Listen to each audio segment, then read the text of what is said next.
Hello everyone. Today we will be starting off with the chapter place value. But before we go ahead, let us quickly go through the objectives of today's lesson. By the end of today's lesson, we should be able to read and write 3-digit numbers in the standard form, and we must be able to represent 3-digit numbers using base 10 blocks.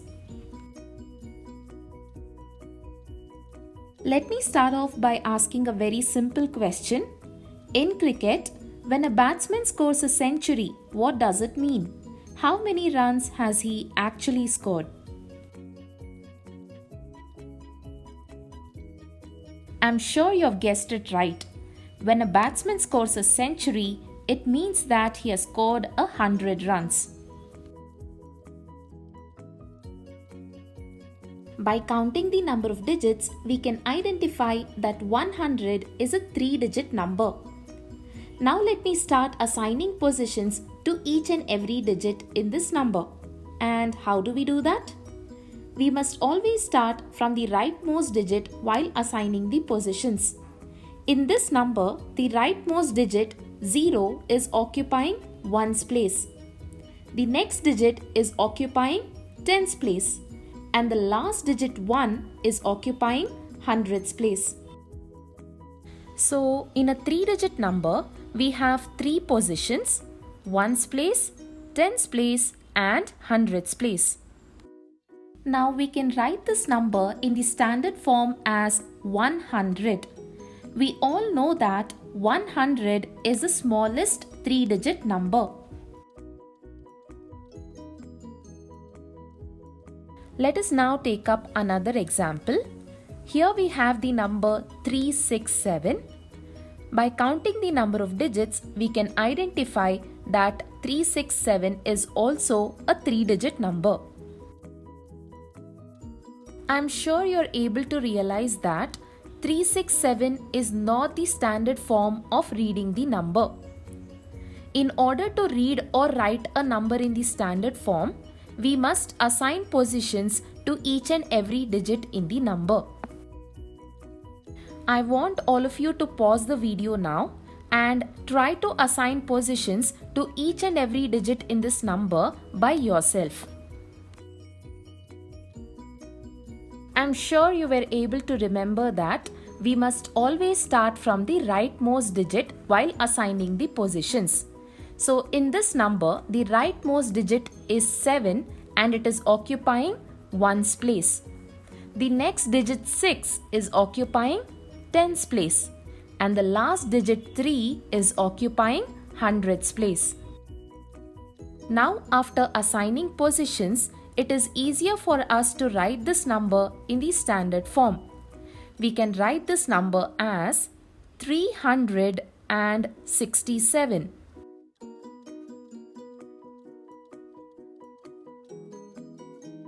Can you all count the number of fruits placed in the basket?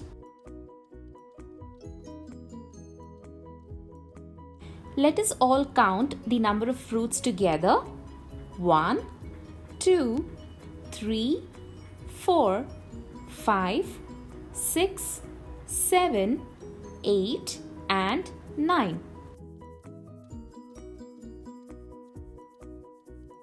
So we were able to find out that there are 9 fruits in the basket.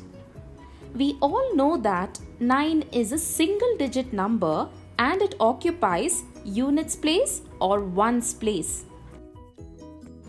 Each fruit in the basket can be represented by a small cube placed in the units house. Since there are 9 fruits in the basket, we can represent it by drawing 9 cubes in the units house. Let us now understand how to represent a 2-digit number using base 10 blocks.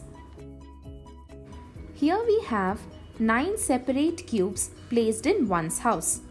Now let us see what will happen if I add one more cube to this house.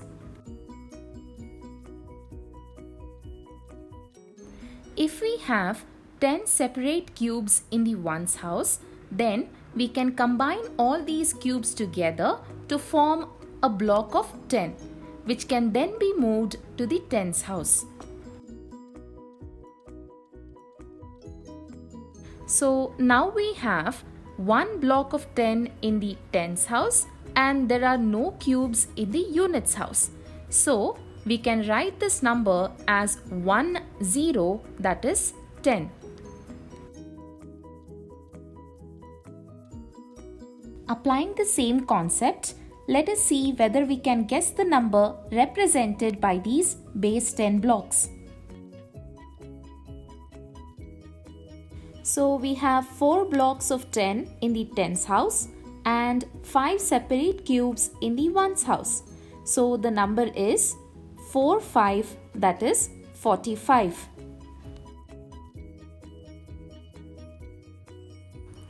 Here is another example. In this example, we can see that there are 6 blocks of 10 in the tens house and 9 separate cubes in the ones house. So can you guess what is the number? I'm sure that all of you were able to guess the number.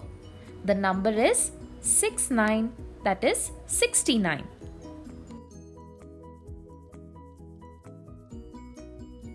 Now let us see what will happen if I add one more cube to the ones house. So the total number of cubes in the ones house is equal to 10. But do you think all these 10 cubes will stay in ones house? No, I'm sure all of you have guessed it right. These 10 cubes will combine together to form a block of 10 and it will move to the tens house.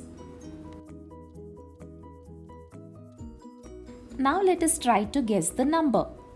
We can count that there are 7 blocks of 10 in the tens house and no separate cubes in the ones house. So the number is 70, that is equal to 70.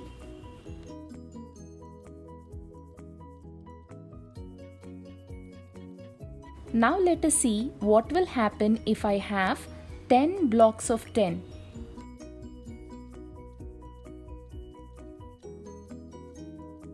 If I have 10 blocks of 10, we can combine the blocks together to form a flat of 100. So 100 can be represented by one flat as shown in the figure. Let us now try to guess the number represented by these base 10 blocks. So we can see that there are 2 flats of 100, 3 blocks of 10 and 6 small cubes. This means that there are 2 hundreds, 3 tens and 6 ones. So the number is 236. Here we have another example. Can you try to guess the number by yourself? But don't be in a hurry, students. We must look at the picture very carefully. I'm sure you're able to realize that there are no blocks of 10. So we must write a 0 in tens place. Now let us try to guess the number. So there are 3 flats of 100, no blocks of 10 and 2 small cubes. So this number contains 3 hundreds, 0 tens and 2 ones. So the number is 302. I hope all of you enjoyed this video. Kindly like, share and subscribe to my channel for more such content. Hit that bell icon to be notified whenever a new video is uploaded. Thank you.